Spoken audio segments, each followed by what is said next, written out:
Welcome to our channel. Today we how to transfer CRM data into Zendesk Sell, full guide step by step clearly. Before starting your CRM data transfer to Zendesk Sell, ensure you have access to both platforms. Begin by reviewing the data you plan to transfer. Identify the specific fields and records you want to migrate. Export the data from your current CRM.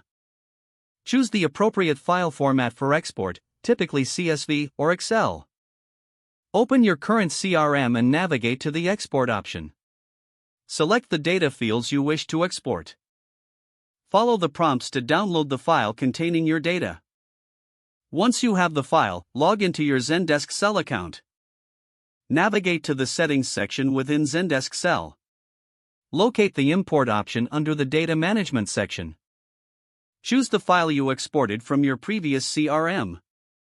Select the file format you are importing, such as CSV.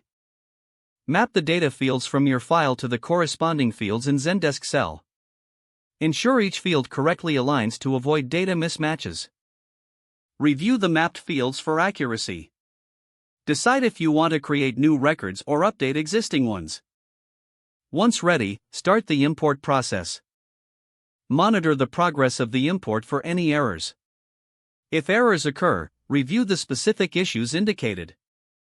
Make necessary adjustments to the file and re-import if needed. After the import is complete, review the data in Zendesk Sell. Check for any discrepancies or missing information. If everything looks correct, proceed to organize and categorize your data. Familiarize yourself with Zendesk Sell's features for optimal use. Finally, consider creating a backup of your data for future reference. If the page does not load, refresh the browser or try again in a private or incognito window. Make sure you are using the correct email address, then retype it carefully to avoid small typos. Don't forget to like this video and subscribe to our channel for more step-by-step tech guides.